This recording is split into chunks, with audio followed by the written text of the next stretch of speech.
Good afternoon. Good afternoon. It's wonderful to see you on the face-to-face. I'd love to, first of all, introduce Dr. Ashwani Kumar. I'm delighted to be here with you in conversation with my dear and distinguished friend. You are an eminent lawyer, author, and veteran parliamentarian. Minister Kumar has held various ministerial positions, including Minister for Law and Justice in India. Represented the Indian government at the highest forms of diplomacy, including in the United Nations General Assembly and the United Nations Security Council and at the World Economic Forum. Dr. Kumar, you were Special Envoy of the Prime Minister Manmohan Singh to Japan in 2013, and following your significant contribution in promoting the India-Japan relationship, you were decorated by the Emperor of Japan with the Grand Cordon of the Order of the Rising Sun, which is one of the highest Japanese civilian honors. Dr. Kumar is a senior advocate of the Supreme Court, indeed one of the youngest designated silks in India at the astoundingly young age of 34, a record I understand you still hold. At the age of 37, you're made additional Solicitor General, but your career did not peak there, and you continue to pursue a rich and diverse professional and intellectual life. Dr. Kumar, you're a crusader for human rights, as well as an eminent commercial silk involved in heavy litigation and arbitration. You've written extensively on law, politics, democracy, as well as having created an anthology of the finest pieces of Urdu verse. It's quite a rich and diverse practice you have, career you have. It's an absolute pleasure to be speaking with you again today. Thank you very much, Camilla, and thank you once again for a very generous introduction. I don't think I deserve that, but people who know you also are aware of your very, very many and significant contributions, not only in the field of construction and commercial law, but also in the domain of public international law. We understand that you have been espousing causes of the trade unions in Cambodia and of the women's rights in Sierra Leone. And more recently, you are performing a significant task in promoting awareness on environmental issues, both as a lawyer, as an individual, and as an office bearer of the Clusters Forum out of Switzerland. And I think that speaks for your multifarious accomplishments, and I'm truly, truly delighted to be in conversation with you on some of the defining issues of our times. Thank you. So we're sitting here today, as I'd love to hear your thoughts on the way in which the COVID-19 pandemic is impacting our world. And I'd love to discuss what a newly emerging world will, and indeed should, look like. One of the many things we have in common is our respective practices as advocates. And I'd love to hear, before we go on to the wider situation, briefly from you, what difficulties the current pandemic has posed for lawyers in India? Well, I don't know where to begin. There are insurmountable difficulties, certainly for the young, struggling and emerging lawyers.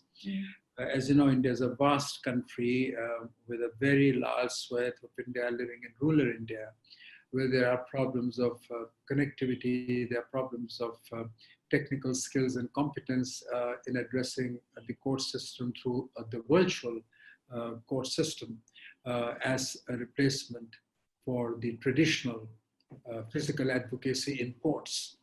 Forever and ever, we have known a system of law where people go to courts, appear before judges at different levels. There's an open hearing, there are extensive arguments, and all kinds of cases are brought before the court towards dispute resolution objectives. Now, although the Supreme Court and the superior courts are hearing urgent and important matters by way of the web, the fact remains that many lawyers are unable to access that. They are losing clients, they are losing income, there's deprivation, there's frustration, all of that. Yeah. But beyond the lawyers and beyond the difficulties that individuals face, which are of course, extremely important and cannot be brushed aside. And very soon we will have to find a suitable way of redressing the issues that confront the bar. But on a more broader perspective, or a more broader jurisprudential plane, I would like to flag the issue of concentration of all powers in the executive. Because of the magnitude of the challenge, there's a tendency of the governments to concentrate power, and in the process of doing good, and I am not for a moment disputing the intention of the governments, the intention of all governments is good. All governments want to do good by the citizens in this difficult time. But in the process, several human rights are being infracted and violated.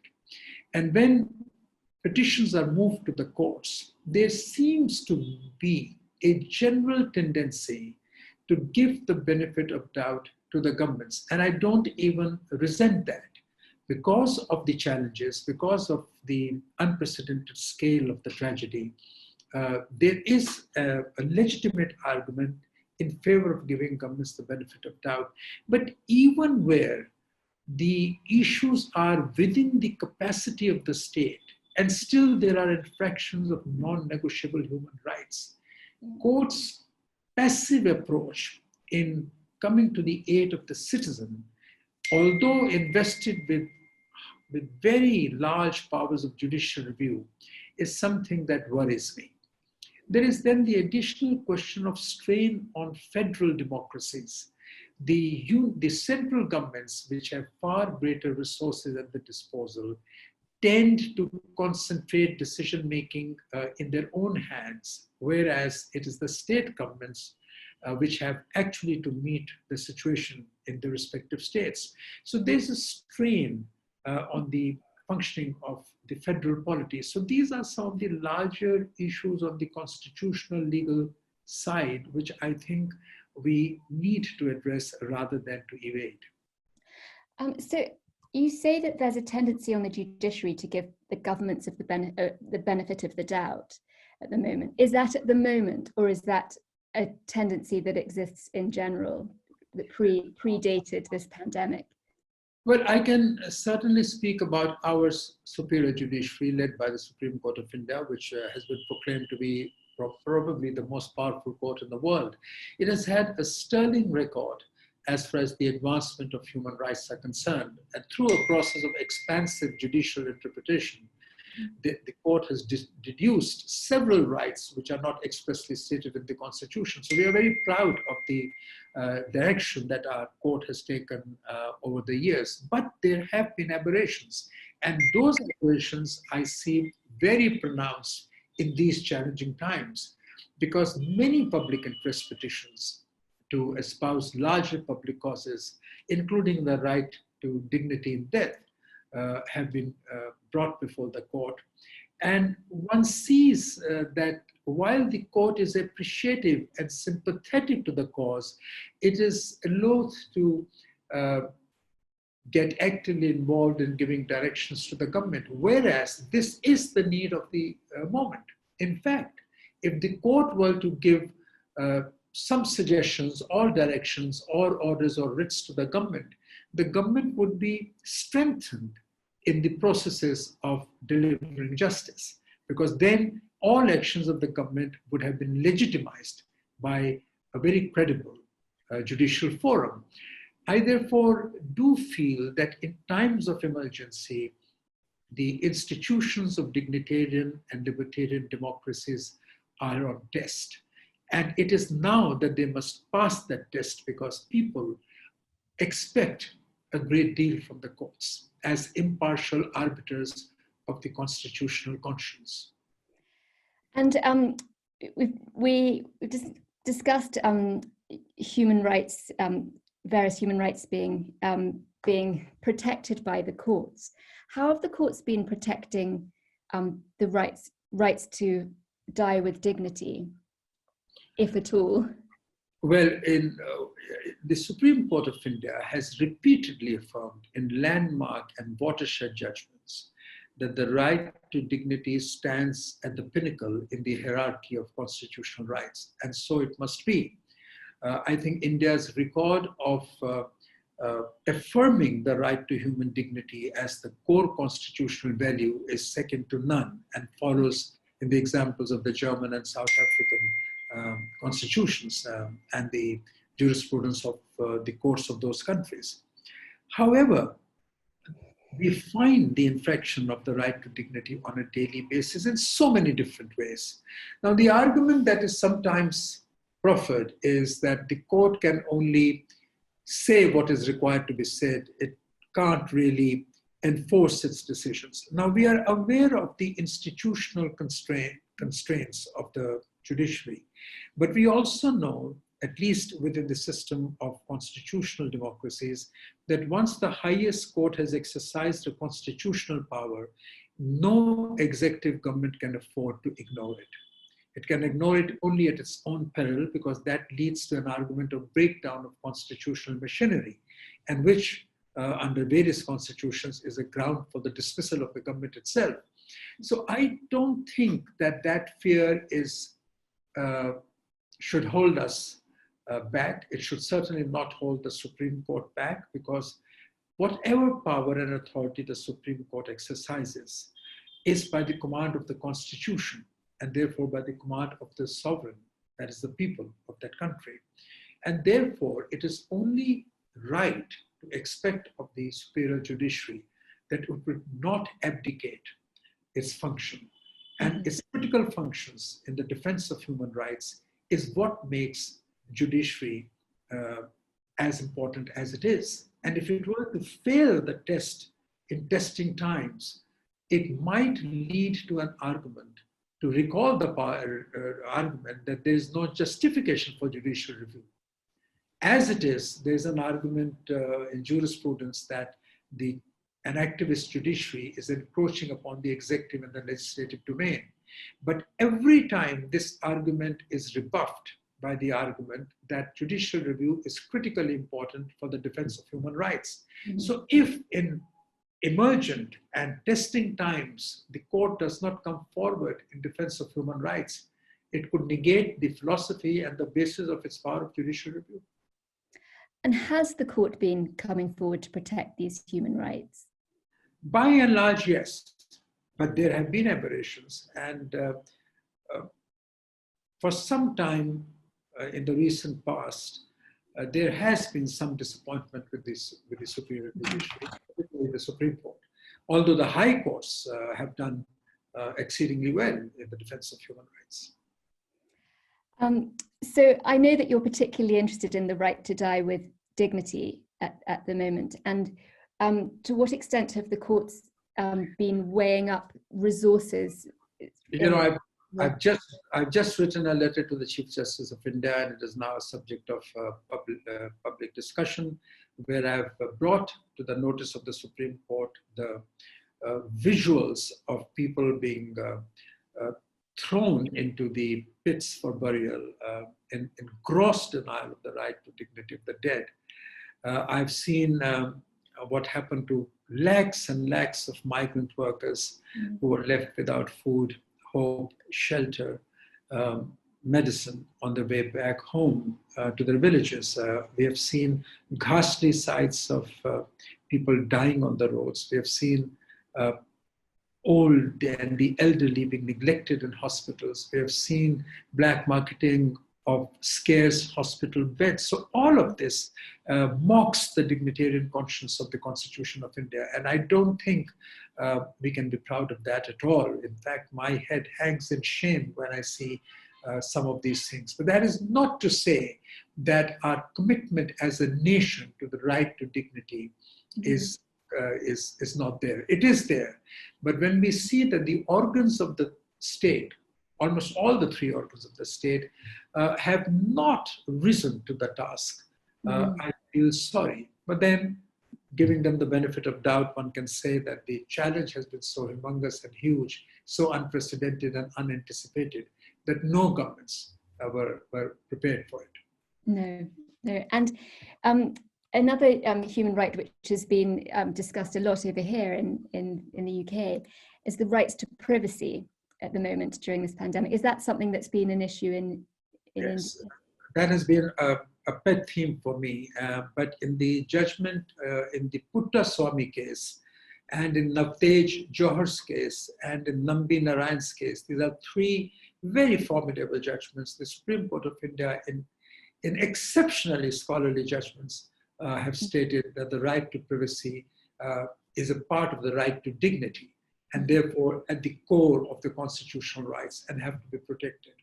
Now, the right to privacy and its infraction and the need to defend the right to privacy has arisen in India in several contexts. Certainly in the context of the medical history of the patients, in the context of the data relating to the financial details in the banking system of individuals, in relation to the privacy of telephone conversations, and in relation to the medical history of patients, etc., etc. And the courts have affirmed the principle without reservation. The problem is that till now, in a country like India, which by its constitution treats the right to privacy as a core fundamental right, there is no statutory legislation so far to protect the right to privacy. We have drawn that right and deduced that right from Article 21 of the Constitution. So it is a constitutional right, but the actual legislative framework for effectuating that right is missing. So there are many gaps. Yeah. Therefore, there is need for us to reinforce that. And I think in the UK, till the Human Rights Act came in, these rights were derived from common law and were enforced, and they were respected by the government. So I think what we need to do is not only for the Supreme Court or the higher courts to continue to reaffirm and reiterate this right, but for the government to be responsive and empathetic in the defense of these rights. Yes, that's very interesting. It's a huge issue. And have there been any actions brought before the courts at the moment as a result of the pandemic? Yes, several actions have been brought in different ways. The Aadhaar case, which is the identification program of India, which is the largest identification program of citizens anywhere in the world, was challenged in the Supreme Court, and the Supreme Court upheld the challenge, saying that you had to create within the architecture of the identification program sufficient safeguards so that technology is not abused to infract the right to privacy. But right now, in the pandemic, also not in a very frontal or focused manner, because there are far immediate issues for the court to tackle, but implicit in all the petitions that are before the court, the issue of human rights as fundamental and as integral and inherent in our humanity have been focused upon. And I think in all democracies of the world, in whichever way the petitions are brought before the respective courts and civilized democracies, at the center of it all is the question of the rights of citizens. Yes. You know, this is the time when I think we need to understand the broad jurisprudential idea of justice as fairness, expounded by scholars like Dworkin and Rawls and Frank Michelman of Harvard University and Sandra Friedman and Oxford and so forth and so on. All these issues have now come up for being tested. Yes. And this is an opportunity to remove the cobwebs, reaffirm the sacrosanctity of certain core constitutional rights as defining civilized democracies, as defining civilized politics. And I would like here to slightly digress and take you to the question of what this will do to the politics of the day. And that, you know, I'm very keen to talk about it because, as Thomas Mann reminded us several years ago, that the destiny of man in our times is determined in political terms. We can't fight political battles through courts. We can't fight transformative battles through courts. Courts are just one instrument in the progressive evolution of societies. But the real change will come with people's mobilization. And therefore, just as leaders shape the times, it is the times that summon their leaders. So this is a time when leadership is summoned, when leadership is expected. The smallness of our politics, the inadequacies of the mechanisms of the welfare state, the onslaught on some of the fundamental assumptions that so far we had held as non-negotiable are certainly signaling the transition to a new kind of leadership, a leadership that will be able to forge a consensus on what a just and a fair society could be. I have in mind the fundamental issue of deepening inequalities, the great hiatus between people of wealth and people who have nothing. That is causing a fundamental disequilibrium in society. And therefore, it requires a new kind of politics to have a new compact with our people. So we're talking about coming out of the crisis and emerging to a new world, and the opportunity for politics to be transformed. Do you think it will be? Well, I'm an optimist, and I know that man has triumphed despite all the challenges. What we need to do is to alter the frame of reference. We need to question the fundamental assumptions. We need to transit from a society anchored in GDP growth to a society which will talk about gross national happiness. Yeah. Gross national happiness will be a function of greater empathy. It will be a function of greater bonding. It will be a function of a new social value system which will not privilege wealth over everything else, where there would be a right not to be poor, where the access to equal opportunities would be a reality, where dignity will not be, the right to dignity will not be observed more in breach, where people will prevail over everything else. And as I've written in one of my articles, in a contest between principle and power, we need a society and politics that will lean in favor of principle. And I think, the environment is a critical issue. I was about to raise that. You have yourself been involved in that crusade and have made a human contribution. But allow me to say that I'm deeply, deeply convinced in my own mind that somewhere it is the nature's reaction to the ravages of mankind as far as environment is concerned. So we need to anchor ourselves in moderation. We need to restore that healthy balance between nature and science and technology. While we acknowledge that science, technology, and innovation is probably the answer to the many challenges and requirements of the human race, it is beyond doubt in my mind that at the end of the day, nature cannot be in conflict with science and technology cannot be in conflict with nature.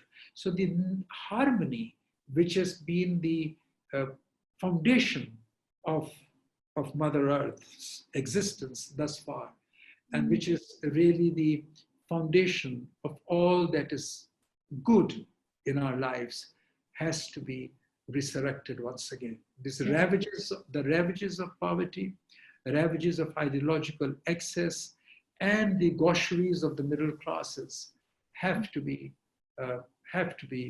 questioned, and questioned vigorously. Yes. And the institutions of democracy must be made robust, not only in the technical sense, and independent not only in terms of separation of powers, but having a vision which needs to be recalled in order to set right a disturbed social, economic, and political equilibrium which threatens the stability of the global order. there's so much optimism and so much hope for this new world. Going back to again talking about one of the things we have in common, which is as lawyers and as advocates, what can we do as lawyers to try and make better the ravages of poverty, the ravages that we've inflicted on our natural environment, to strengthen our democracies? What can we do in our profession, do you think? I believe lawyers, by virtue of their education and training, have the ability to articulate the felt sensitivities of the societies which they represent. Yeah. They should find the time and the means to do so as a duty towards the society which has given them so much. I think the legal profession is today not a very envied profession. It is a profession that is losing credibility alongside the political class, which is a sad thing for me personally, because I belong to both the classes, which are rapidly losing credibility. And the only way to restore the credibility of the legal profession is for people at all levels, so lawyers and advocates and judges at all levels, to come up with causes that will add to the well-being of the collectivity.